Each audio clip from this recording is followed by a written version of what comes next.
お願いします。はい。じゃあ、よはろしくお願いします。い。お願いします。です。오랜만입니다。はい。アスカ님은 오랜만입니다. 네. お願いし 자, ます。그레스 님도 1년만? 그레스さんも1年ぶりで。うん。오랜만인 것 같아요. 히사시부리 久 같아요. しぶり。う 느낌이. ん。で、今日は、うん。アスカさん久しぶりにっていうこともあったりとか、あとはうん。新しい企画を始めて、で、오늘은 아스카 님 오랜만이기도 하고 새로운 기획을 좀 시작해 보려고 시도를 하는 중입니다. 네네. 日本のライトワーカーさん、今までつながってね、らっしゃったライトワーカーさんとか、うちのカフェで活うん。動してらっしゃる韓国のライトワーカーさんたちの、お話し会、対談みたいな感じで、お互い何やってるのかなとか話せたらいいなと思ってました。일본에서 활동하고 있는 라이트 워커분들 중 특히 우리 카페와 먼저 연결해 오신 네 분이랑 또 우리 카페에서 활동하고 계시는 한국의 라이트 워커분들하고 이야기 나누는 같이 그런 대담의 자리를 좀 가졌으면 좋겠다, 재밌겠다라는 생각을 하고 있어서 이것은 첫 번째 시도로 한번 해보는 겁니다. はい。じゃあ、アスカさん、本当はい。久しぶりなんですけど、その間どうやって過ごしていらっしゃったのかとか、ちょっと聞きたいなと思いますね. 아스카님은 정말 오랜만인데 그동안 어떻게 활동해 오셨는지 참 궁금했죠. 그래서 그런 부분에 대해서도 오늘 여쭤보고 싶습니다. はい。ちょっと窓閉めてきていい？外の音が結構すごい。 이때가 네, ごめんなさい。그레이스님 잠깐 창문으로 가셨으니까 그레이스님 한마디 좀. 저희는 사실, 가을이 되게 짧은데, 지금 일주일에 2번 정도 만나서 같이 작업을 했거든요. 그 자연하고 되게 그 뭐지?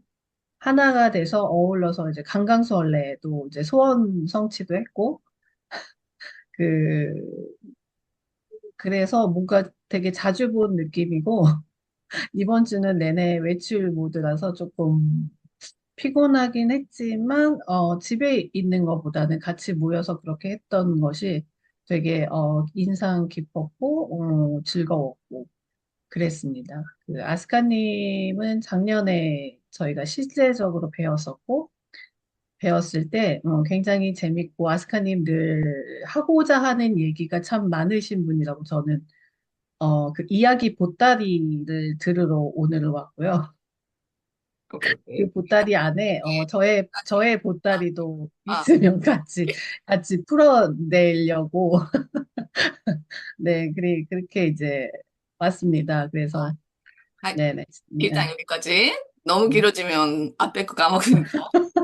ちょっと先に今日、レイさんにも言いたいことあるかって聞いてたんですけど、今週はね、ちょっと韓国すごく秋が短くて、今週やっと晴れてみたいな感じだったんだけども、2回ぐらい一緒に外で、オフラインで会って、自然と一緒になって踊るみたいな、韓国で観願するっていう踊りがあるって、ちょっとお願いするお祈り、なんだろうな、ね、望みを叶えるような感じの意味があるらしいんですけど、それをね、一緒にやったりとかして、ちょっと疲れてるけど、でもすうん。ごくいい勝負かかったのと、アスカうん。さんはね、実際に去年の10月に会ったけど、うん。うん。本当に会って面白かった。お話がすごい豊富っていうか、お話の内容、なんて言うんだろうな、日本語で。喋る内容がすごいいっぱいある。風呂敷包みにいっぱい使われてる。それをこれも聞けたらいいなと思うし、自分またそういうね、風呂敷をほどいて話せたらいいなと思いますって言って。はい。ありがとうございます。グレイスさんもね、たくさん経験はあられると思うので、ね。あの、그래서 굉장히 다양한 경험을 네, 해오신 것 같아요. ね。はい。二人で、私の話だけじゃなく、まあ、良ければね、全体でいろんな話をしていければってすごい思っている感じです、今日は。うん、参加されてる皆さん。うん。나만의 얘기 말고 모두가 그래서님 얘기도 그렇고 뭐 참가하신 모든 분들과 이야기 나눌 수 있으면 좋겠다라는 생각으로 있었습니다. はい。じゃあよろはい。しくお願いしよます。ろしくお願いします。何から話しましょうかね。そうね、一応チャプター書いてあったけど、去年の1月、なんだろうな、生島の前なんだっけ？雪島。去年京都であったなんかの話っていうのがあったね。ああ、そうそうそう。あれは、トランスチャネラーの優香さんと、日本で陰陽師という、のをされている土御門さんという方の、祈りというか儀式に参加してきましたね。 작년에 첫 번째 이야기로 작년에 교토에서 어떤 의식에 참여하셨다고 하는데 그게 뭐였냐라고 물어봤거든요. 그래서 작년에 갔던 것은 트랜스 채널러인 유가님과 음향사인 츠치미카도님의 미 관장하는 그런 행사에 참여를 했다라고 했어요. 근데 여기서 잠깐, 설명을 붙이자면, 이 트랜스 채널러 유카님은 제1급으로 한국에 빚들인 분이고요. 일본에서 샤먼 활동하고 계시고, 음향사 트치미카도님도 제가 최근에 이야기 모임에서 했었는데 나왔던 분이에요. うんうん。 하이. 何の儀式かというと、霊的、政治のね、中心地が日本が、東京から京都に移るというお話があり、お二人からですね。はい。 링크다ってことだよね. 霊的はい。メッセージでってことですよね. はい。そういう流れになってくる今後っていうことだったんですよね。 또 무슨 이야기냐면, 의식이었냐면, 두 분들이 영적인 그런 메시지를 받으시는 분들인데, 앞으로 일본의 전체 중심지가 도쿄 쪽에서 교토 쪽으로 옮겨진다라는 그런 흐름으로 나아간다라는 것이었다고 하네요. 必ずそういう時には現実じゃなく霊的なもの儀式から先に動かすと現実が動いてくるっていうのを言われておられて、で、儀式に参加した。で、その会場は、1000人限定だったんですけれども、1000人の方が集まられて、一緒にその儀式に、普通だったら一般参加とかできないようなものも最近は、皆さんに公開されているという感じですね、お二人ね。土見門さんかな、特に。그래서 앞으로의 시대는 뭐 현실에 뭔가가 이루어지려면은 영적인 것부터 먼저 시작을 해야 된다라는 것으로서 현실이 움직이기 전에 영적인 의미로 그 행사를 했다고 하는데 원래 그 행사에 참여할 수 있는 사람들은 1000명 한정적인 그런 1000명으로 한정이 됐었거든요. 원래 그렇게 일반인들도 참가하기 어려운 그런 행사라는 것이 이제 참여할 수 있게 된 그런 것도 있었습니다. 一応1000人限定ということだったんですが、やっぱりその1000人っていうのは、生まれてくる前にもう自分でそこに行くということを決めてきたメンバーですね、ということは言われてましたね。 네, 1000명 한정된 인원 중에서는 이미 태어나기 전에 이 의식에 참여를 하겠다고 결정해서 온 사람들이 거기 참여하게 되어 있다라는 식으로 얘기를 했대요. そうそう。なので、不思議なことが起きて、私も全然個人的に申し込んでいたんですけれども、私のヨガのインストラクターの仲間とか、あと、大阪の、なおちゃんですね。なおちゃんというか、シータヒーリングをされてるお友達がいるんですけれども、その方たちも全然違うところから申し込んで、結局同じ会場にいたっていうちょっと不思議なことがあって、そうそう。やっぱこれ決めてきてるんだなっていうことを自分で実感したっていう感じですね。 또 신기한 좀 또 일도 있었던 게 개인적으로 신청을 혼자서 했는데 또 거기 행사장에 가보니까 자신의 그런 요가의 동료라든지 오사카에서 활동하고 있는 세타파 힐링의 친구가 있어요. 또 영혼의 친구 같은 그런 분도 같은 장소에 다른 곳에서도 신청했지만 같은 장소 그 자리에 있었다라는 것도 되게 신기했던 일이고요.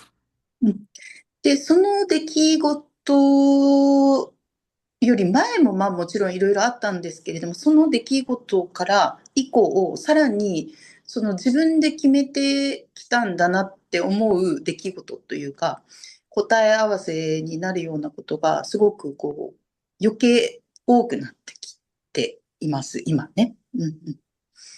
물론 행사가 있기 전부터도 다양한 일들이 있었고, 그 후에도 다양한 일이 일어났는데, 그때부터도 더 내가 뭔가 정답이 맞춰지는 것 같은 그런 일들이, 차차 일어나기 시작했거든요.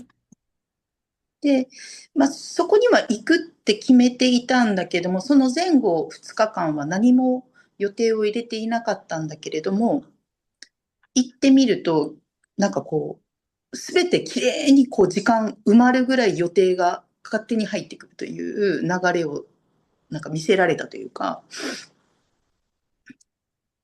그래서 보기에는 간다는 식으로 결정을 했었지만 전에 2일 동안은 아무 스케줄을 정해놓고 있지 않았는데 또 거기로 실제로 그 주변에 가다 보니까 그 일정이라는 게 굉장히 깔끔하게 뭔가 맞아떨어지는, 채워지는 그런 일들도 일어났거든요.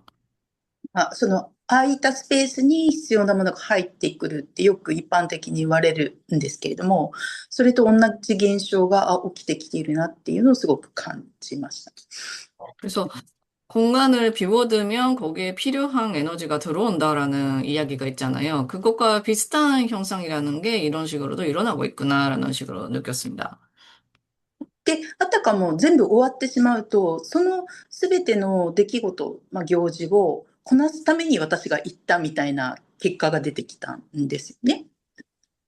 もともと아, 真ん中の行事だけ、その祭事だけ行こうと思っていたんだけども、その前後とか全部予定は組んでいなかったのに、もう勝手にこう全部入ってきだしたから、そうそうそう。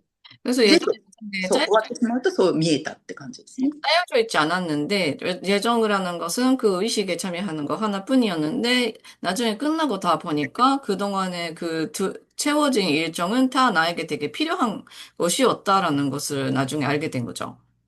うん、で、よく一般的に種をまくから、原因っていうかね、原因と結果の法則っていうよく言われるんですけど、種をまくから結果が起きるっていうふうに言われているんだけれども、私は逆の方向から見せてもらったなっていうのをその出来事から思ったんですよ。逆に言うと、結果を決めてしまうっていうか、先にここにピン止めをすると、それ以外のものがっていうか、その工程、そこまでに至る工程が全部こう入ってくるっていうか、っていう現象、逆側から見た感じのことがあったなっていうのがあって。 그래서 일반적으로는 씨를 뿌리니까 뭔가 결과를 얻게 된다라는 게, 그 일반적인 과정이잖아요. 근데 이번에 제가 느낀 것은 결과를 정해놓고 결과를 정해놓으니까 그 외의 것들이 그 결과를 만들어내는 그런 거꾸로 된 현상이라는 게 일어날 수가 있구나라는 것을, 깨닫게 되었어요. うん、で、よく言われる卵が先で鶏になるとか、親が先か子供が先かみたいな現象が起きたっていうことですね。 그래서 뭐 흔히 말하는 계란이 먼저냐 닭이 먼저냐라는 그런 말이 있긴 있지만은 어쨌든 그런 현상인 거죠.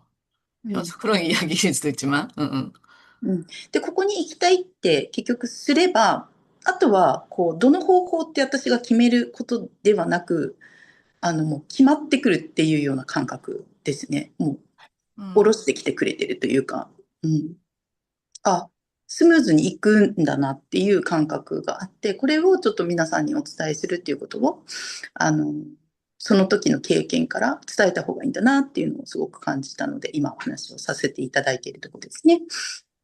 그래서 여기에 가고 싶다라고 생각하면은, 결정하면은, 어느 방향으로 가면 될지라는 게 굉장히 수월하게, 알려준다라는 그런 느낌을 그동안에 받았었기 때문에 이런 것을 함께 공유하려고 지금 이 자리에서 또 이런 이야기를 하게 된 것 같아요. で、その時に一番すごく大事になってくるポイントが、ファーストインスピレーションをとにかくつかみなさいっていうメッセージがすごく来ていて、 그때 굉장히 중요해지는 포인트라는 게 첫 번째 직감을, 잡아라. で、二つ目とか、こう、行きたいなって思う気持ちの次、二つ目の言葉が出てくるときは、主婦だからなとか、時間がないな、お金がないなっていうところが降りてきちゃうので、そっちじゃなく、行きたいって思ったらもうそこ掴んでっていう練習をさせられてたっていう感じですね。 그래서 첫 번째 가고 싶다라는 말이 떠오르라도 바로 두 번째 이어지는 말로 나는 주부니까 시간도 없고 돈도 안 돼라는 게 말이 두 번째 말이 떠오르잖아요. 그래서 첫 번째를 잡아라. 첫 번째 직감을 잡아라라는 것을 그런 가고 싶다라는 직감 그거를 나는 좀 잡는 그런 실천 같은 거를 그동안에 해왔던 것 같아요.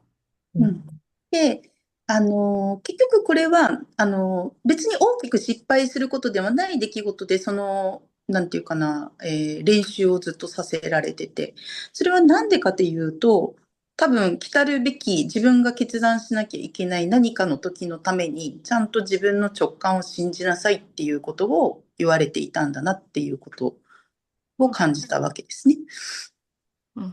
그래서 이게 뭐 굉장히 크게 실패를 할 만한 일로 연습을 한 게 아니라 그런 좀 더 편안한 것들로 연습을 해왔는데 이거를 해온 이유가 뭔가 큰 일로 결단을 내려야 할 때 자신의 직감을 믿을 수 있게 되기 위해서 이런 연습을 해왔던 것 같아요.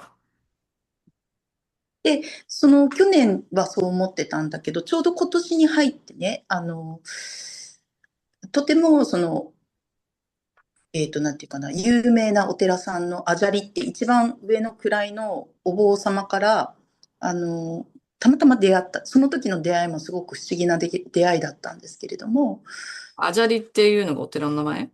アジャリは、階層というか、その、なんていうのかな、お坊さんの、階級というかな、一番上の位っていうかな。 아, うんう 저는 ん 오테란이 왔다.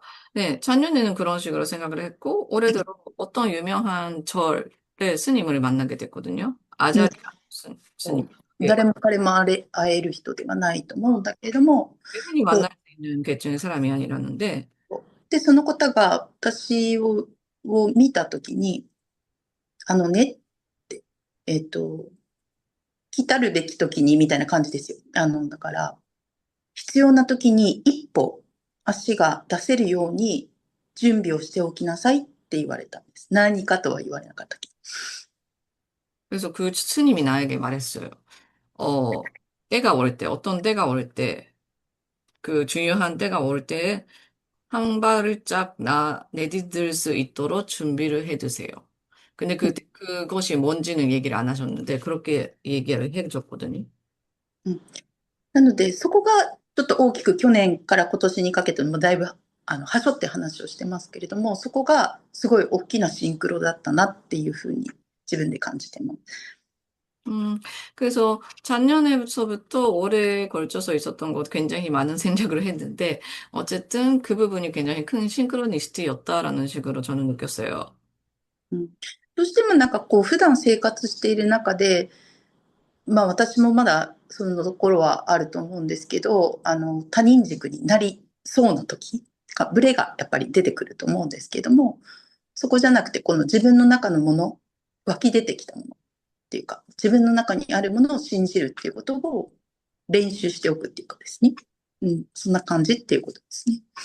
今言ってた内容。 네. 평상시 생활하는 중에는 그 남의 축으로 치우치기 쉽잖아요. 흔들리기도 쉽고. 네, 그런데 자신 안에서 솟아오르는 그런 감각이라는 것을 믿을 수 있도록 그렇게 연습을 해두는 거. ということで、まあ、とりあえずね、体験談をお話ししたんですけれども、逆に皆さんでこういう経験とかあるとか、なんか逆にみんなで話をしたいなと思っているんですけど、どうですか、桑原さん。 또 이런 체험에 대해서 이번에 공개를 했는데, 반대로 들은 이런 경험을 해보셨는지, 여러분들도 그런. 제가 그 얘기 듣다 보니까 바로 내일 제가 이제 곡성이라는 데를 가거든요. 곡성에 섬진강 국제예술 실험 뭐 예술제 이런 게 있어요. 네. 근데 거기에 이제 제가 참가 신청을 얼마 전에 했고, 근데 이제 10월 달에 뭐가 일이 되게 많아요. 음, 그래서 사실 내일 티아모니온 공연이 이제 은평구에서 있어서 제가 이제 대표로 가서 사인도 해야 되고 그런 일들이 있어요. 음, 음, 음. 그래서 이제 그 예술제에 가는 그 이제 그 담당자 연락도 없고 그래서 제가 연락을 해봤더니 제 사정을 보고 대중교통으로 오고 이렇게 다니는 걸 보니까 어떻게 오실 수 있겠어요? 이러는 거예요. 음, 음, 그래서 그리고 뭐 월요일까지 시간을 비워야 돼서 아이 학교도 있고 그래서 근데 순간 아이씨 나의 자연이 엄청 좋은데 애를 데리고 가면 되는 방향으로 팍 틀었어요. 그래서 월요일만 결석을 내고, 그러니까 제가 여기에서 하고 싶은 얘기는, 포기를 할까? 왜냐면 내가 여기에서 의무적으로 해야 할 일들이 너무 많은 거야. 그래서 이번엔 때가 아닌가? 이렇게 했는데, 거기에서 제가, 나는 평상시에 내가 의무를 다 하고 있는 삶을 살고 있는데, 나 자신을 위한 것을 자꾸 연습하지 않으면, 이거는 누가 연습을 시켜주는 게 아니다. 그래서 나는 이거를 강력하게 실행을 할 거다. 그리고 내가 너무 좋아하는 거기에서 이제 명상, 춤 워크샵하고 부토 워크샵을 하거든요. 일본의 그 죽음의 춤 부토인 그 워크샵을 해요. 그리고 한국 사람이지만 섬진강이라는 데를 제대로 가본 적도 없잖아.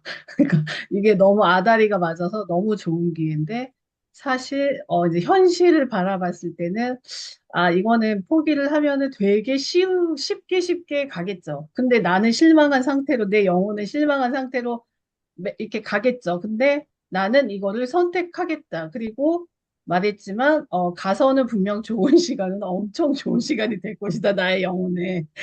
아, 그래서 아드님 데리고 가기로 하셨던 거죠? 네, 그래가지고 가는데 이렇게 표도 없어서 제가 내일 새벽 5시 몇 분에서 그러니까 KTX를 못 끊어서 이제 용산 일반 열차를 첫 차를 타고 내려갑니다. 오랫동안.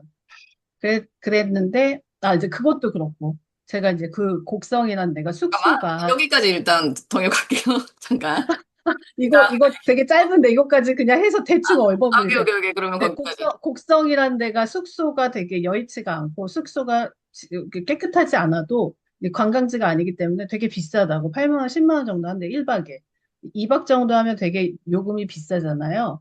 근데 아티스트들이 묵는 데를 특별히 저희 2명을 초대해 줬어요. 그래서 아티스트들이 묵는 데 같이 묵게 된 거예요. 그래서 어쨌든 그 조건이 너무 또 이렇게 싹 세팅이 된 거지. 내가 원하는 대로. 아, 그래서 요즘 좋은 일이 되게 많네.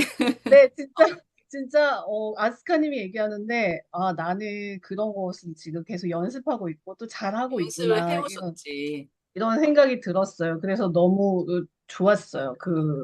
그리고, 그러니까 딱 가는 방향만 정하면, 바로 그냥 가서는 만날 사람 만나고, 또 저기 좋은 일 생기고, 좋은 경험 생기고, 이런 것을 경험했기 때문에, 걱정이 없어요. うんうん。まあなんかグレースさんもさ、そういうふうにうん、今まで結構練習してきたじゃん。で、うん、まあうん、ちょっと長かったからちょっと省略、短くすると、うん、明日うん、なんかその、結構ソウル、今ソウルなんだけど、下の方のね、一番下の方の地域、うん、クソンっていう場所があって、そこで国際芸術祭みたいなのをやるみたい。うん、で、それで旦那さんがアフリカのやってらっしゃるでしょ。で、招うん、待されてたらしくて、で、自分は事務的な役割で、ちょっとついてっていろんな処理しなくちゃいけないみたいなのがあったんだけど、実際には行くとしたら、なんかこう、交通も普通の大衆交通って言って、一般交通で行かなくちゃいけなかったりとか、子供の学校月曜日に休ませなくちゃいけないとかいろいろ出てくるんだけど、でもなんかそれもなんか休ませていくことに決めたとかね、うん、たちもそんな大変で交通機関とか大変なんじゃないみたいな感じで心配してくれて、もう本当に行かないことにしちゃったら楽なんだけど、でもそこと、やっぱりいろんな瞑想があったり、ダンスがあったりとか、日本の舞踏のワークショップとかもあと自然がまず綺麗じゃないですか。うん、本当に自分の中ではやっぱり行けたらいいなみたいなのがあったみたいで、で、結局ね、行くって決めたらしいんですよ。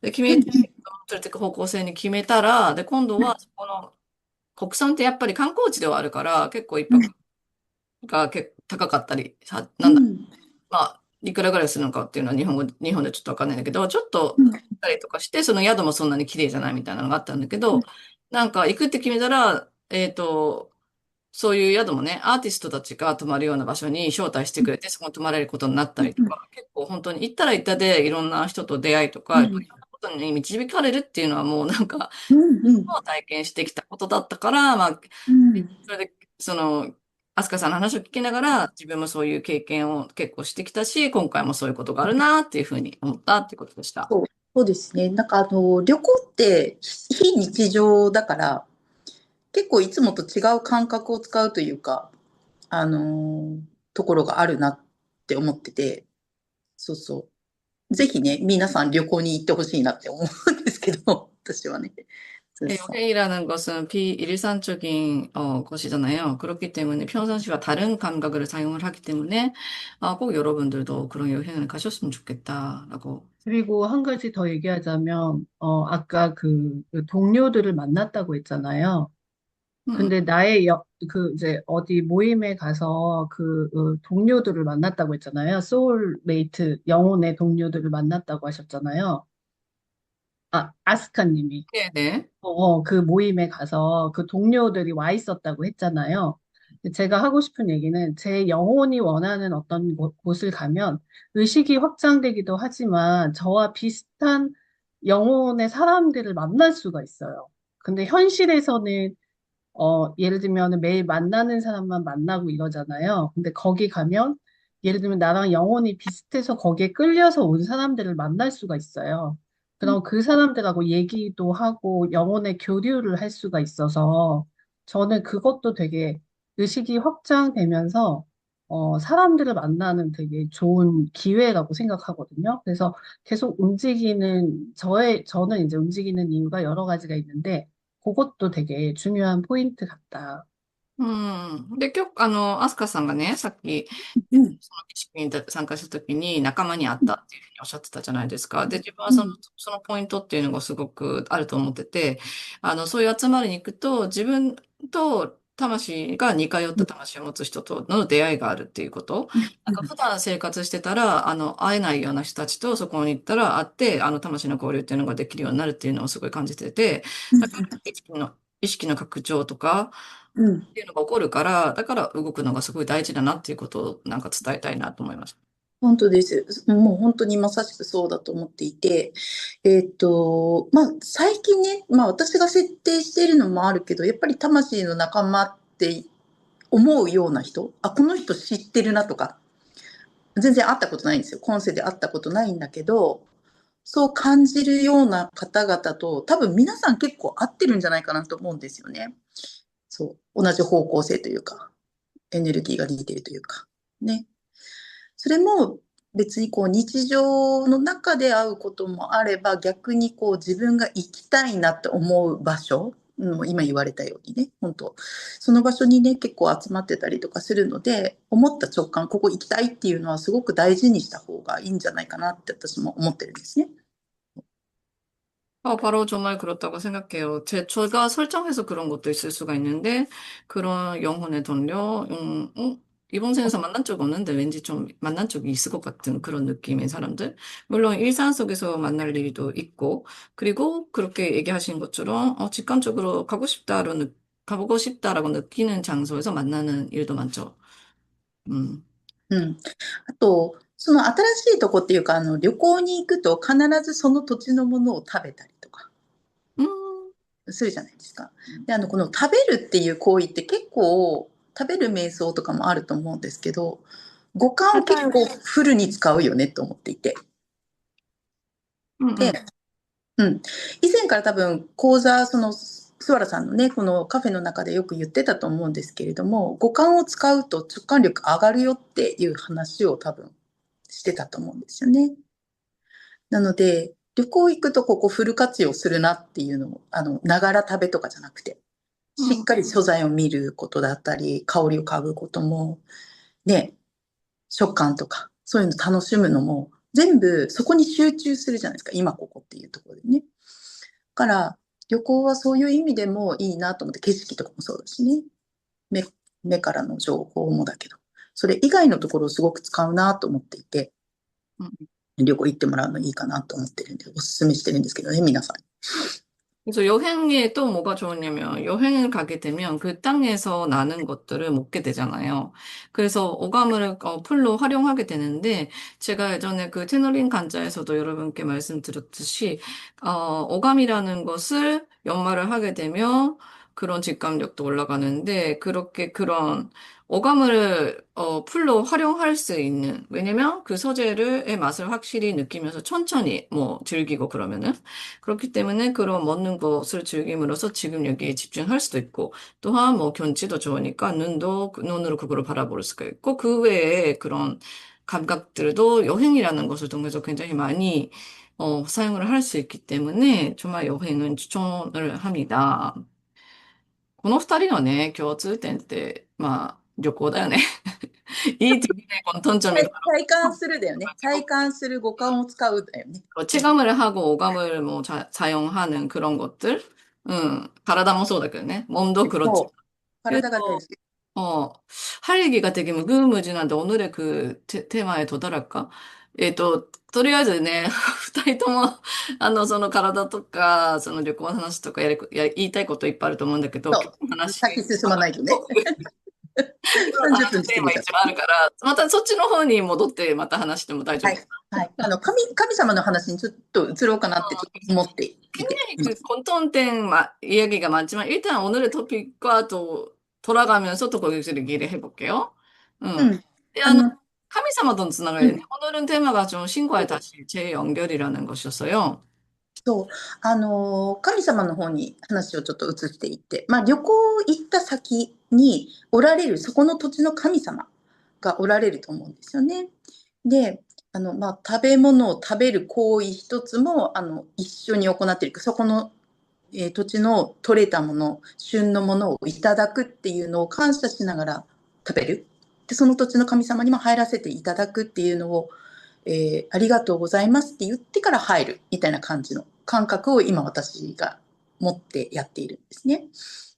좀待ってください.旅行. はい。 그래서 신들과 연결하기라는 것으로 이야기를 돌려서 얘기하자면 여행을 가게 되면 그 여행을 가게 된 땅에 신이 계시잖아요. 그래서 뭔가 그 땅에 들어갈 때도 굉장히 허락을 받고 그 땅에 들어간다라든지 거기서 나는 철의 음식을 먹을 때 그 먹는 행위도 감사를 하면서 먹는다라는 것을 저는 지금 실천을 하려고 하고 있습니다. うん、で、その土地のエネルギーとこう融合するっていうかな。そんな感じです、感覚的に。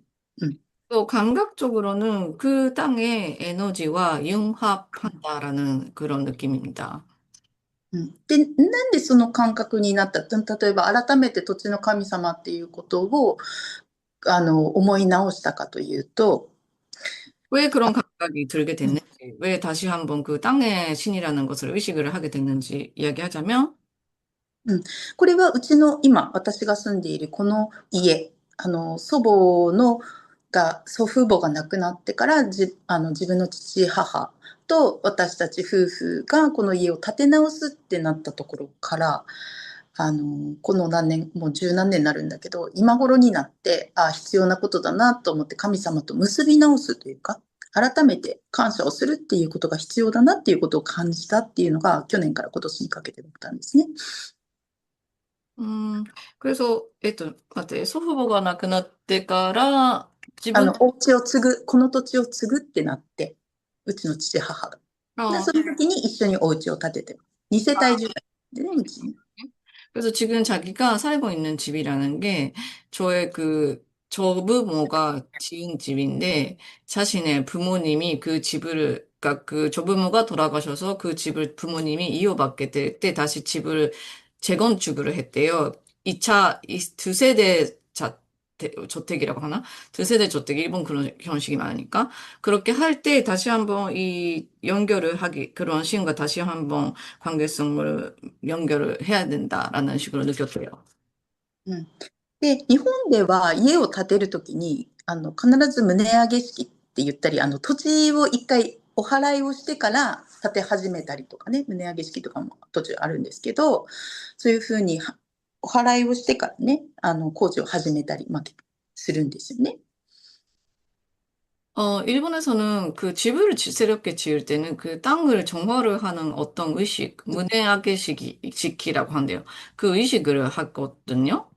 うん、で、実はこの家を建てる前に、うちの祖父が、戦後、この土地を買った時に、お家を建てる時にね、自分で掘った井戸があったんです。うん。 사실은 이 집을 짓기 전에는 할아버지가 이 땅을 샀을 때 자신이 스스로 판 우물이 있었어요. うん。で、その井戸を、もうなくしてしまって、全部土地建て直す、家を建て直すっていう形にしたんですね、今回ね。의무를 없애고 다시 그 위에다가 집을 재건축하는 식으로 했습니다. で、そうなった時にやっぱり、水の神様なのでね、やっぱりお祓いはしたものの、すごくずっと残ってたんです。日本では井戸をあんまり潰しちゃいけないって言われているんですよね。残ってたの？何が残ってたの？気持ち、自分がね、お祓いはしたんだけど、潰してしまったことに、日本ではほら、井戸を潰しちゃダメって言われてるから、すごく気になっていて、お祓いはしたものの。 그래서 의무를 일되게 약간 없앤 거잖아요. 근데 의무를 없애는 것은 별로 안 좋다라는 일본에서는 그런 미신이라고 할까나? 그런 이야기가 있었기 때문에 일단 정화를 하고 그 의무를 없애긴 했는데 되게 마음에 걸렸었대요. で、住んでから十何年になるんですけど、父が亡くなったので、私たちが継ぐ代に逆になってきたんだけど、その時にまたなんていうかな、引っかかりが自分の中に生まれてきて、神様、水神様っていうか、井戸を塞いでしまったので、음, 그래서 일단 자기네 부모님이 이제 나이가 들고, 이제 10년 전쯤에 자기 나랑 자기 남편이 이 집을, 이 집을 좀 물려받는 약간 그런, 난다로. 어쨌든 자기 부부들의 그런 세대가 됐을 때 다시 그 걸림돌로 됐던 감정이라는 게 되살아났대요. 물의 시인의 그런 길을 약간 이끌어 막아버린 거잖아요. で、結局また他の方だけれどもお祓いをしてもらったけれども、まだ私が気になってたんですよね。또 다시 한번 다른 사람이 정화를 해주러 오셨는데, 그래도 아직까지도 자기가 좀 마음이 걸렸었던 게 안 풀렸대요. で、その件を、沖縄のノロさんの家系である、お友達に言ったら、アスカちゃんが思うっていうことは、そういうことだよって言われたんですね。 그래서 그 건에 대해서 친구 중에 오키나와의 노루라고 무당 같은 존재였던, 그런 무당의 가게에 친구가 있대요. 근데 그 친구한테 상의를 했더니, 네가 그렇게 생각한다면은 그렇다는 거야, 라고 얘기를 했대요. 結局、お祓いも必要なのかもしれないけど、自分の中でちゃんと納得いくように、神様にお話しした方がいいんだなってそこで思ったんです。すごい耳が今鳴ってますけど。그래서 물론 그런 정화 의식, 그러니까 일본에서는 오하라이라 그러는데 약간 그런 액을 털어내는 엠마기 의식 같은 느낌이에요. 근데 그런 거를 하더라도 자신의 안에서 납득이 가야 된다라는 것이었어요. 日本で言われるお供え物と言われるもの、なんか水とか米とか塩とかお酒、それと作物ですね。お芋とかね、いろんなものを、土地の神様に捧げるつもりで置いて、で、水神様にも塞いでしまったことに関して、申し訳なかったという気持ちと、でも今後も、お支えいただくことに関しての感謝の気持ちをお伝えしたんですね。改めて自分の心の中でですよ、要するに。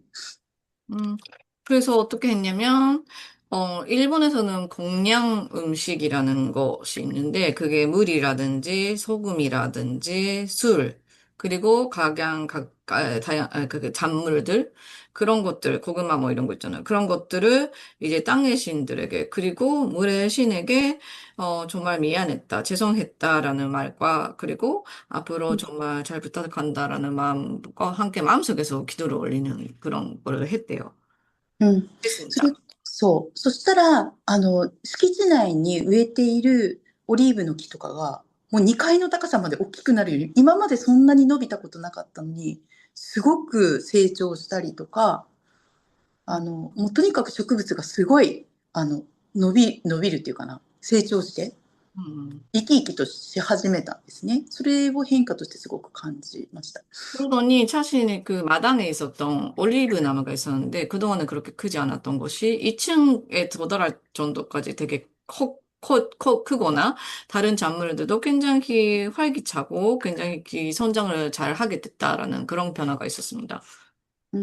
で、今回はうちの祖父母が亡くなって、うちの父も亡くなったから私たちが継ぐ代になったからっていうことで最初は、ちゃんとしたいなっていうところから始めたんだけれども、結局神様にもう一度つながり直した方がいいっていうのが自分の中で出てきたときに、すべてのもの、土地も一応私の敷地とかね、父の敷地っていうふうに皆さんも多分あると思うんですけれども、そうなんだけど、ね、現実問題そうなんだけれども、実際は土地も、例えば水も、太陽の光も、全部神様が皆さんにね、今日で分け与えたものの一つだよねと思った時に、やっぱりここに住まわせてもらっているっていうことに改めて感謝するっていうのは、とても大事なことなんだなっていうことをすごく思ったっていうことなんですね。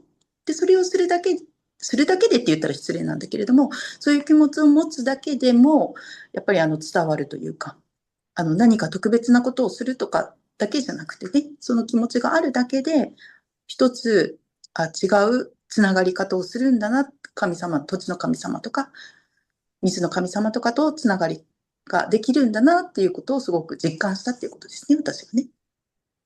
일단 시작은 그 조부모가 돌아가시고 부모가 그렇게 돌아가시고 내가 이어야 된다. 제대로 좀 해보자라는 마음이었지만 그래도 다시 한번 그렇게 연결을 해야겠다라고 생각해서 실제로 이제 이것이 내 땅이라고 생각을 하잖아요. 내 땅, 뭐, 우리 땅 이런 식으로 생각하는데 원래 그런 뭐 신들이 나눠준 그런 것이잖아요. 땅도, 물도, 태양도. 그렇기 때문에 여기에 살게끔 허락해주고 있다라는 거 자체가 굉장히 중요하고 굉장히 감사한 일이다라는 것을 그런 마음을 갖게 되는 것만이라도 이 마음을 갖는 것만으로도 굉장히 전달 잘 될 수 있기 때문에 특별한 일을 할 필요가 없다라고는 느꼈습니다.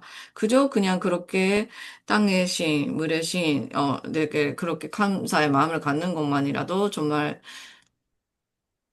중요하다. 그렇게 느꼈습니다. うん。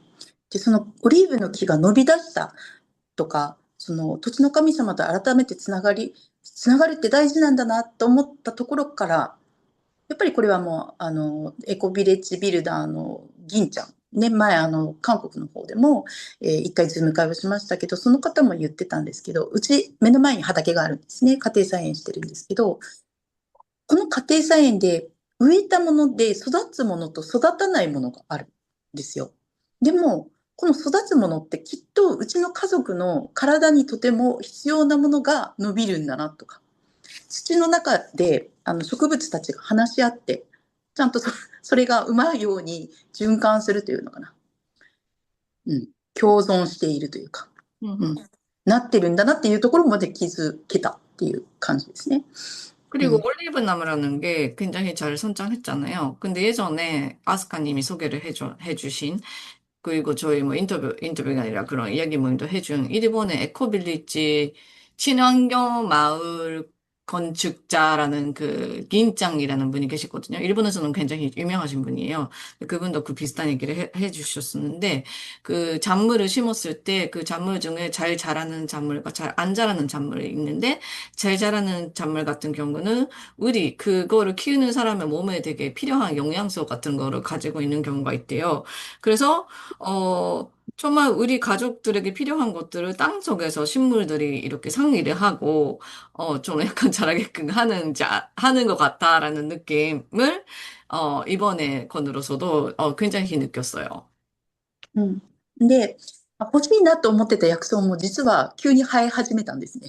なんでか。植えてないのに。植えてないのに。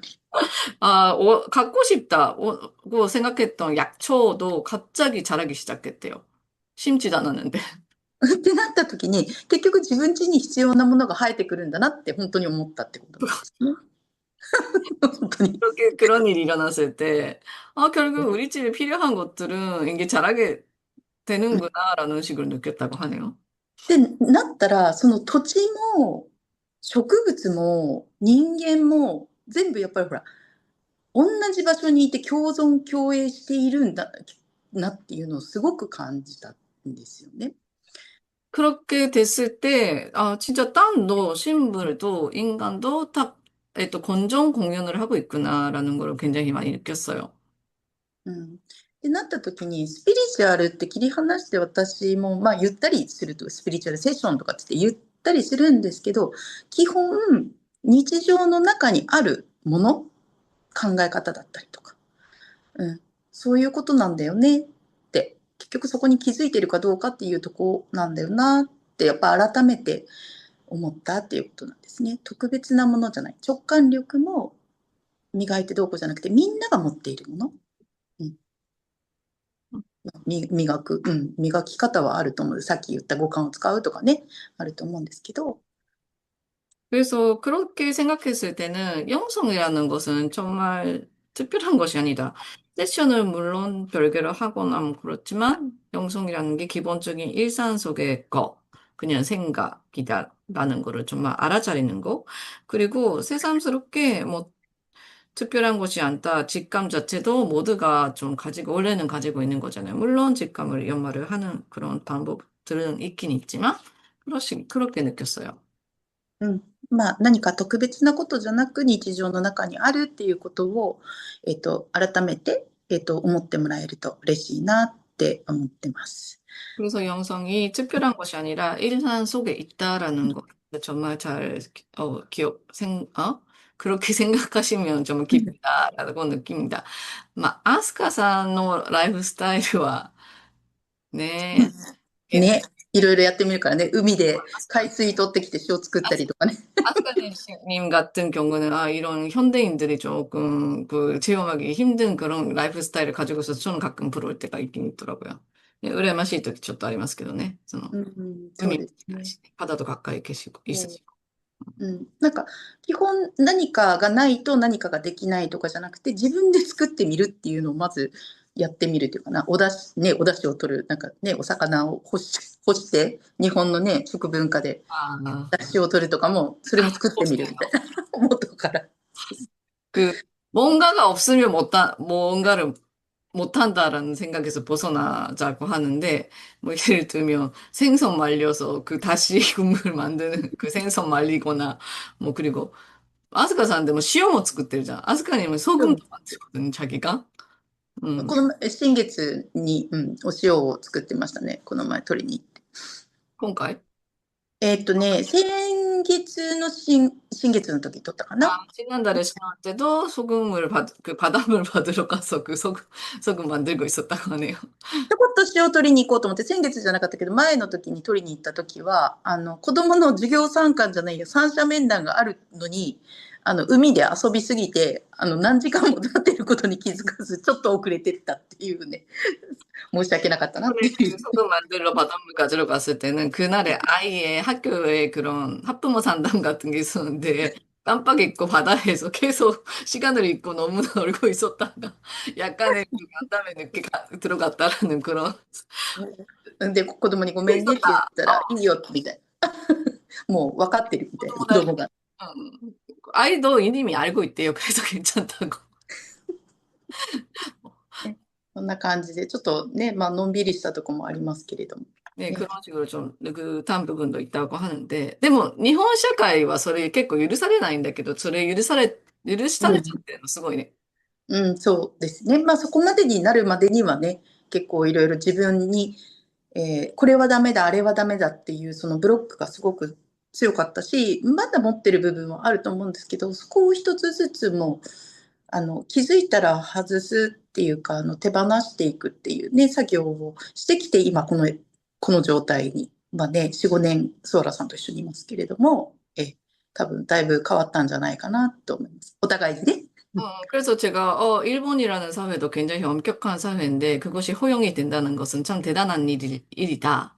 자기가 허용하고 있지 않으면 그런 게 못하잖아요. 근데 아스카님도 굉장히 엄격하신 분이셨거든요. 근데 제가 4, 5년 전에 아스카님 또한 아시니까. 근데 아스카님도 스스로에게, 이거는 안 돼라는 그런 물력 같은 거를 하나씩 알아차리고 내려놓는 것을, 그런 작업을 계속해서 해오시면서 이 정도까지 느슨해진 거예요. 그런 거를 좀, 네. まあ、ね、今までのちょっと話を聞いた中で、何でもいいので、これ聞いてみたいなとか、みんなと共有したいなっていうのがあれば、ぜひ、皆さんからね、お話聞きたいなと思ってるんですけど。 지금까지 했던 이야기 듣고, 아, 이런 이야기, 이런 느낌을 받았다라든지, 이 얘기를 내가 공유를 해보고 싶다라든지, 그런 게 있으면 얘기해 주시기 바랍니다. 물좀 마실게요. 다른 분이 얘기하실 분 있으면, 네, 저 말해도 될까요? 아난다さん、 아까 이제 ちょっとアナンダさん그레이스님이랑 登場させるね、一瞬。ちょっと待ってね、ちゃんと。 네네. 네, OK。 네, 안녕하세요, 아스카님. は 잘 い、お願 부탁드립니다. アスカさん、こんにちは。よろしくお 네. 願いします。いします。 아까 그레이스님이랑 아스카님이 그 여행 얘기하셨는데, 저는 여행은커녕 약간 집 밖으로 나가기도 귀찮아하는 사람이라서 약간 그런 에너지가 신기했고, 또 올해 약간 저 스스로 좀 변화해 보려고 하면서 밖에 나가보기도 하고 카페 분들이랑 만나기도 하면서 좀 그런 신선한 에너지 아니면 또 아까 그레이스 말씀하신 것처럼 그 영혼의 동료들을 만나는 그런 체험을 할 수 있어서 좋았던 것 같고 또 이렇게 아스카님이랑도 이 기회에 만나게 되어서 다행이라 생각하고, 앞으로도 또 이런 기회가 많았으면 좋겠다는 생각입니다. 감사합니다. うん、あ、음, ありがとう。まあね、自分は旅行とかあまりしないで、家に結構こもってるタイプだったんだけど、今 음, 年ね、自ら変化してみようと思って外に出て、で、カフェとか、うちのカフェなんだけど、にも来てとかね、なんかこう、 음, もうほんといっぱい来てくれたんだよ。そう道路すにもごい。いろんな参加しててね。いいね。でね、うん。어쨌든それでその新鮮なエネルギーとかも受け取ったりとか、魂の仲間に出会ったりとかっていう体験もすごくできたんですよね。で、こうやってここに来てアスカさんに会う機会っていうのも今作ったっていうこともすごく嬉しいですっていうことでした。ありがとうございます。やっぱりね、うちの息子も結構ね、家の中にいますけれどもね。そういう人もいますいますよね。いますけど、はい。旅行だけじゃなくてもね、いつもと違う道を通ってみるとかね、同じとこに行くんだけど違う道を通ってみるとか。そういうのも大事ですね。できるところから始めるってことなんですよね。 그래서 저의 아들도 집에 있는 거 좋아해요. 라고 하는데, 뭐, 그런 사람도 있죠. 그리고 서로 얘기해줘. 제 딸도 좋아하니까. 어쨌든, 평소와 그 여행까지는 아니더라도 평상시와 좀 다른 길을 가본다라든지 그런 작은 것부터 시작하셔도 되니까요.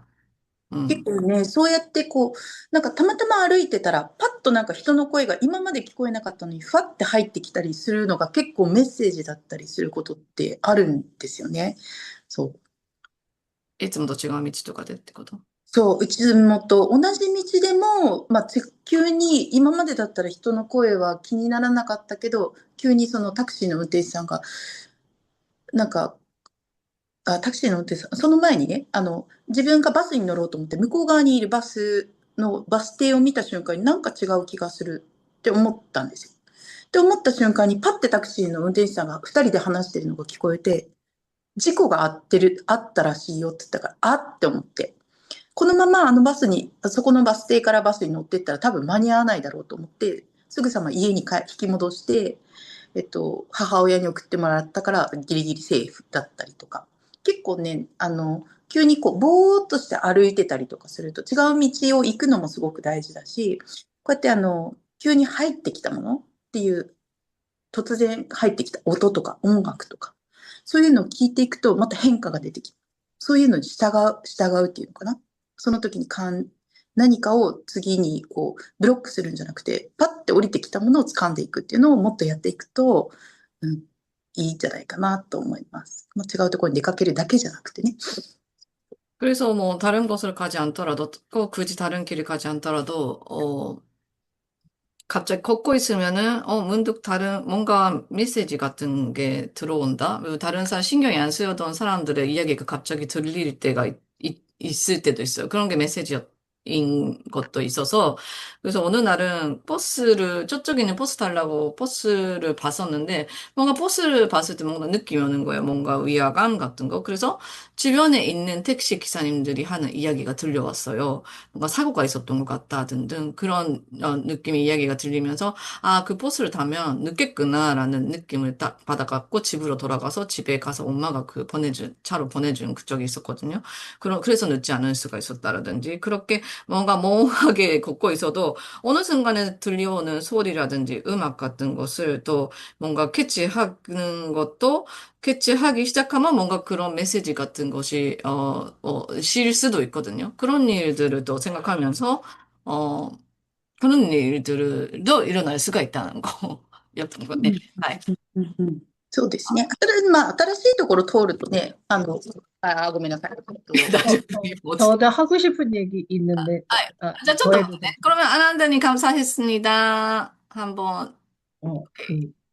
네, 저는 얘기를 들으면서, 그, 일본에 예를 들면은 모든 것에 다 정령이 들어있고 신이 깃들어 있다 이렇기 때문에, 어떤 신이 뭔지는 어떤 신인지는 모르겠지만, 어쨌든 모든 것에 이렇게 스피릿, 뭐, 예를 들면 감사함, 이런 게 좀 있다는 걸 느꼈는데, 예를 들면 한국의 예를 들면 집터나 이런 것을 이제 요즘에 한국은 되게 개발을 많이 하잖아요. 근데 우리가 이제 그 여러 얘기 중에, 땅의 허락을 구하고 먹는 것에 감사하고 이렇게 현대인들은 그 감사함을 되게 잊고 살고 있다는 생각을 했어요. 그러니까 지금 뭐 풍수가를 데리고서 집터를 보고 이러는 것도 우리가 살게 되는 집과 누리는 것에 대한 어떤 감사보다는 앞으로 우리가 이 집에 들어와서 예를 들면 재물로 뭐 번성을 하고 이게 좋을까요? 나쁠까요? 뭐 약간 요런 거 중심으로 이제 이렇게 터를 본다거나, 그리고 이제 뭐 집터가 세다, 뭐 이런 거는 있는 것 같아요. 근데 지금 생각하니까 한국에서 예를 들면, 고사 같은 걸 지내는 거는 집터하고는 상관이 없는지 모르겠는데, 예를 들면 차 같은 거를 사면 제사 같은 걸 지내긴 하거든요. 차 음, 같은 걸 사면 북어나 이런 거를 이제 차려놓고 술, 막걸리 이런 걸 대놓고 절을 해요. 그러니까 음, 그, 뭐랄까, 우리 안전을 기원하는 어떤 의례 같은 거? 그걸 이제 집 앞에서, 요즘에는 모르겠는데, 옛날에는 그냥 서울에서도 집 앞에서 차를 사면 그냥 펴놓고 다 절을 하고 식구들 다 나오라 그래서 차 샀으니까 구경하라 그러고 다 절하고 막 우리 아빠 사고 안 나게 해주세요. 그러고 막 우리가 순수한 마음으로 다 기도하고 그랬거든요. 예를 들면 첫 차 사고 이럴 때는 또 기뻐서 첫 집 사고 이럴 때도 기뻐서 왜 가족들이 다 기뻐하고 이러니까 음. 그랬는데 차만? 아, 나 차 하는 거 처음 들었어. 그 드라마 잘 되도록 기원하는 돼지머리만 두고 그런 거는 있잖아요. 그거 근데 비슷한 이제 거네. 차도 그렇고 저희 이제 그 티아문용도 그렇지만 이제 뭐 애군을 막는 북어 같은 걸 누가 걸어놓기도 했고 제가 보고 그거가 다니지는 부족 같은 거구나. 네네. 그리고 우리 이제 개업식 같은 거 하면 또 사람들이 와서 축하를 해준단 말이야, 일단. 그 꽃이나 이런 걸 들고 와서. 그리고 이제 고사떡이라고 해서 이렇게 왜 팥색 그 색깔 있잖아요. 떡. 그런 것도 그거, 의미가 있겠네. 팥은 엠막이잖아요. 네네네. 그거 먹으면서 이제 기원하고 뭐 이러는 게 있고, 절에 가면 저희도 이제 앞에 물이 되게 많더라고요. 절에 가면. 여기 신사는 아니지만 저희는 이제 불교 사찰에 가도 음, 물 같은 거 되게 많이 갖다 놓고, 뭐 정말 여러 가지. 소금은 본지 모르겠는데, 예를 들면 쌀이 제일 많았고, 쌀. 그 다음에 물도 많았던 것 같고, 네. 뭐, 그런 여러 가지들을 이제 공양으로 이렇게 바치는. 그리고 우물가를 그거 막으면 안 좋다. 이거는 한국에도 있는 것 같아요. 제 음, 느낌. 음, 한국에도 그 말은 있는 것 같아요. 그래서 오케이. 네네. 일단은 저희가 먹는 것에 대한 감사, 이미 다 주어졌는데, 그냥 모자란 것만 맨날 부족하다고 여기면 한두 끝도 없는데, 이미 가진 것이 너무 많은 거야. 사는 집, 뭐, 이렇게. 그리고 저희가 이제 이사 갈 때, 이사 갈 때는 감사함이나 이런 것을 꼭 전하고 가라고 하거든요. 그 이사 갈 때 그 이삿짐 다 정리하고 그런 또 의뢰가 있어요. 그 유튜브 보면 나와요. 어떻게 해라. 그러면 또 잘 된다. 뭐 이런 게 있긴 한데 일단은 이 집에 살게 해줘서 감사하고 이런 의식을 하는 거는 그냥 되게 중요한 것 같아요. 기본적으로. 어. 그래서 그런 좀 생각이 들었습니다. 음.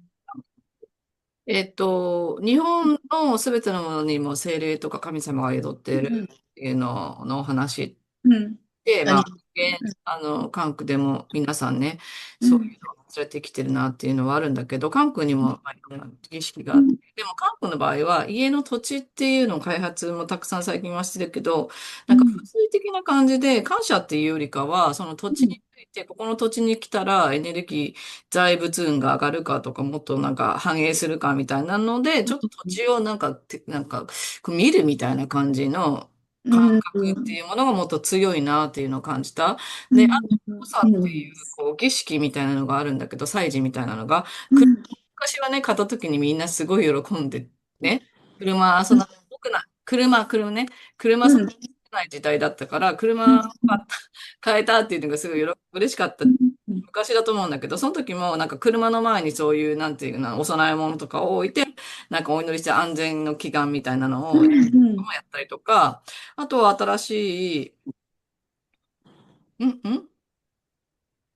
うん。そうそうそう。で、その開業みたいな感じで、新しく事務所開業したりとかする場合は、なんかある種のおまじないの、なんだろうな、お守りじゃないけど、おまじないのこの紙みたいなのがあったり 음, とか、お花と一緒にそういうお餅があって、小豆がこう乗ってるお餅。小豆ってさ、厄除けみたいなのがあるから、多分。で、そういう、なんかこう、うまく反映しますよね、みたいな、そういう祈願のなんか儀式とかがあったりとか、で、または、こう、お供え物としては、塩はどうかはよくちょっとわかんないんだけど、お寺とかではお水っていうのはね、なんか常にあるし、あとはその山とか川とかが近くにあったりとかもあるし、うん、お米水っていうのもよく聞きますね。で、韓国ではまた井戸っていうのもちょっと防ぐ、井戸を埋めちゃうとよくないみたいなこと。うん。いや、やっぱりそうだよね。うんうん。もちろん、もちろん。まあ、そんな感じで、家も引っ越すときに、家に、こう、感謝の気持ちを伝えた方がいいよ、みたいなことを言ってる、そういう動画とかもありますよね、みたいな。そう。なんか、結局、まあ、今あることに感謝するっていうのに立ち戻るっていうのも一つかなと思うんですよね。それが、例えば、お金とか、目に見えるものだけね、どうしても思ってしまって、車とか、その物質もあるんだけれども、そこに住まわせてもらえてることって、そこの土地がないと住むこともできないしとか、まず家も建てられないし、みたいな。その、なんていうかな。そうね、普通に生活してたら当たり前に生活しちゃってて見落としているようなところに関しても、意識を向けるってことですね。そうだから、お願いするばっかりじゃなくて、まず、ありがとうからだよねっていうところが、基本かなって思ったっていう、改めてそこは感じたかなっていう感じなんですね。だからパワースポットって言われるところに行くけど、なんか最近エネルギーあんま感じないよねっていうところもやっぱり土地的にあったりとかするのは、やっぱくれくれじゃないけど、ちょっとやっぱいろんな人が行き過ぎてエネルギーがっていうところもやっぱあると思うんですよね。うんうん。なので、やっぱり私たちもそこに足を踏み入れさせてもらえるのであればね、やっぱり感謝の気持ちを先に向けるっていうのは、とっても大切なんじゃないかと思います。で、自分もね、人間たちもなんですよ。私たち人も、やっぱり、お願いされてばっかりじゃなくて、ありがとうって言われてからお願いされるの全然違いますよね、気持ちがね。やっぱそこに向いてるかどうかっていうのは、一言あるだけでも、感謝の気持ちがあるだけでも、やっぱり全然違うので、そこはもう神様も一緒だと思っていてね。うんうん。すべてのもの、なんか食べ物も光も水もすごく大事なもの。ないと私たち生活できないので、そこに、すでにある豊かさに感謝するっていうことも含めて、神様だけじゃなく、そのアニミズムですね。要するは、太陽とかね、そういうものに、感謝をするっていうのは、意識を向けるっていうのはすごく大事なのかなって思いますね。そう。지금 뭐 있는 것에 대해서의 감사를 다시 한번 한다. 뭐 새삼스러울 수가 있지만은 뭐 돈이나 눈에 보이는 거, 물질적인 것에 대한 것도 그렇지만 일단 여기에 살게 해주고 있다. 살 수 있게 되어 있다. 뭐 당연하게 있는 것을 좀 빠뜨리고 있는 경우가 있는데 뭐 새삼스럽지만 그런 것을 다시 한번 의식을 한다. 그리고 뭐 뭔가를 요구하는 것보다 우선 감사를 하는 것부터. 그래서 파워스폿이라는 장소에 가면은 가도 에너지 별로 못 느끼는 장소도 있잖아요. 그럴 때는 너무 많은 사람들이 가서 에너지를 좀 뺏어갔다? 어쨌든 그런 경우도 있어서 일단은 거기에 발을 들여놓게 해주게 허락해주고 있는 것 자체에 감사의 마음을 하면 좋잖아요. 그래서 인간은 항상 소원만 빌고 있지만은 아니네. 인간끼리라도, 그 사람이 먼저 부탁을 해오는 것보다 먼저 감사의 마음을 전해오면은 더 잘해주고 싶잖아요. 그래서 그런 감사의 마음이라는 것을 먼저 받는 것을 좋아하는 것은 신들도 마찬가지거든요. 그래서 당연한 거, 음식이라든지 빛이라든지 물, 모든 것에 대한 감사, 태양마저도 정말 감사의 그런 의식으로 정말 가지고 있으면 좋을 것 같아요. 음. 소장님, 저기, 채팅창에 오케이. 누수표님인가? 그거, 네, 해석, 통역해 パッ 주시면. と書いてくださった方がいて、うん、えっと、く、すごくお話聞かせて、楽しく聞かせていただいてます。私も引っ越してきて、住んでいるところが、お父さんなんですけど、うん、祖父母のその上の代から住んでた、うん、うん、その土地なんだって。いつうん、も先祖たちと、そこの神様がいらっしゃるっていうのを感じます。うん、なので、ここは私たちの土地を、私のうちよっていう意識よりも、ここで、うん、ことができることがありがたいということで、あす進めるような感じがします。そうして、ごめん。ごめんね。さっはい、きおっしゃった言葉にすごく共感できました。ありがとうございます。うん、僕が住んでいた家は壊して新しく作ったんですけど、うん、その時はこんなことを知らなかった時なので、土地に感謝して浄化するっていう過程ができなかったので、今でも土地に感謝してうん。浄化する気持ちでね、生きなくちゃいけないなっていう気持ちがしました。ありがとうございます。ありがとうございます。いや、素晴らしい。ありがたいです。もう本当なんか、自分の気持ちなんだよねっていうのを、そのご先祖様もそうだと思うんですけど、お墓に行かないとって日本では言うし、もちろんお墓に行って、綺麗にね、整えるっていうのもすごく大事なこと。ご先祖様がいなかったら私たちはまず生まれてこなかったわけですから。ね、そこにも感謝するっていうのが、それが基本ベースですよね。大体ね、宗教とかって、アニミズム信仰っていうかな、日本のね、ご先祖様を思う気持ちだったり、そこにいる土地の神様、精霊だったりとか、ね、太陽だったりとか、そこに改めて、意識を向けるっていうことですね。そうそう。それがすごく大事なんだなっていうことですね。当たり前じゃないというか。うん。 ちょっと待って、ね。 한국말로 이야기 안 했는데 이거 영상에 나오지 않죠? 이 챗은. 그러면 대충 얘기하는데 루파님이죠. 미안해요. 루스피님이 조부모님부터 ちょっとごめんなさいね. 이어져 온 그때부터 조부모보다 더 오랫동안 살고 있던 집들에 살고 계시는데 그 조사님들이랑 뭐 함께 계시는 거 토추신께서도 함께 계시는 거 느낀다고 하시거든요. 그래서 오늘의 이야기 듣고 굉장히 공감을 하셨다라고 이야기를 해주셔가지고 그리고 조부모가 거주하셨던 집을 허물고 새로 지었을 때는 자기가 이거를 몰랐기 때문에 뭐 감사하고 정화하는 거를 못했다. 근데 지금이라도 하시겠다고 하고 계셨어요. 대단하십니다. 그리고 아스카님이 자신의 마음이라는 것은 꼭 그 묘지에 가야지 전달을 할 수 있는 건 아니잖아요. 일단 조상들이 없으면 우리가 여기에 있지 않다는 것 자체가 애니미즘 신앙 같은 것의 기본적인 생각인데, 뭐 조상이나 그런 신이나 전령들에 대한 그런 마음 같은 거, 그것을 되게 의식을 향하는 게 중요하구나라고, 네, 얘기해 주셨어요.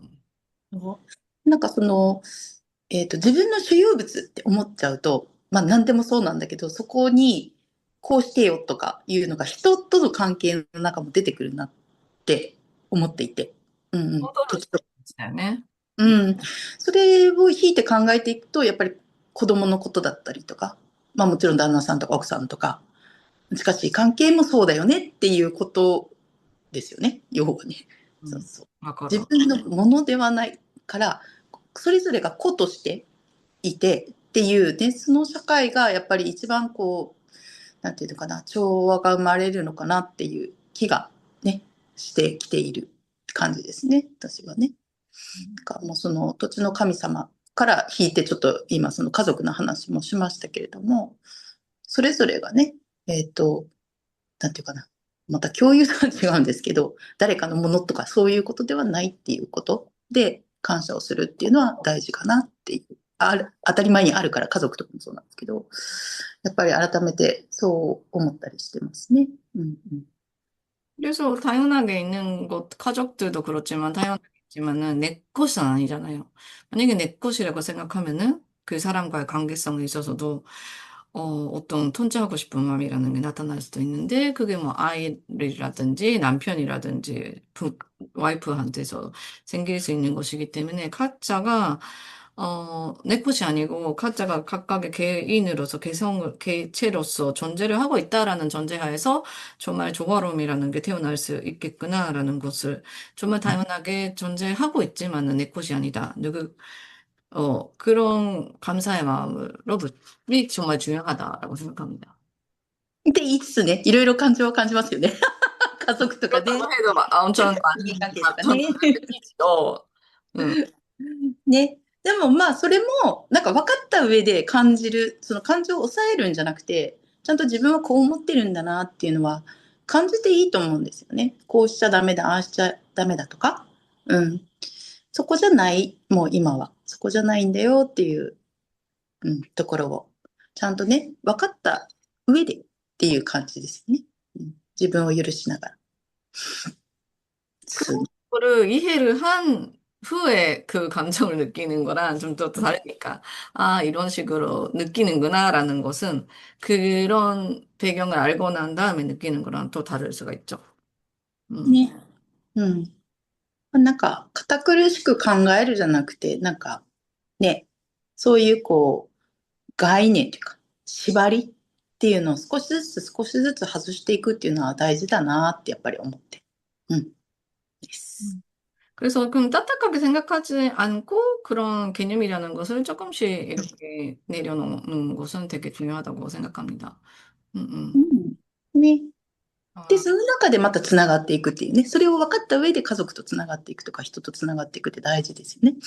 음. 그래서 그런 거를 다 이해를 한 다음에 사람들과 또 가족들과 연결을 해 나가는 것은 정말 정말 중요한 것 같아요. うん。なんかね、ちょっと、あと聞きたいこととかあれば。なんかね、今トピックで、うん。まだ壱岐島についての話っていうのが、竜と関係することなんだけど、そうそうそう、壱岐島ね、そう。 그 중에 이키시마, 이키섬에 대한 이야기를 하는데, 일본에 이키섬이라는 게 좀 있어요. 그 규슈 지방에. 그 섬인데 좀 재밌는 이야기인 것 같아서 한번, 물어볼게요. 話しようかと思うんですが、もう1時間ちょっとぐらい話しているので、一回休憩しましょうか。 일단 교육할 때からにしますか? 자, うん。 일단 여기서 1시간 넘게 이야기하고 있으니까 여기서 한번 5分ぐらい置いて。 하고 휴식을 취하고 2부로 시작하도록 하겠습니다. 먹고 싶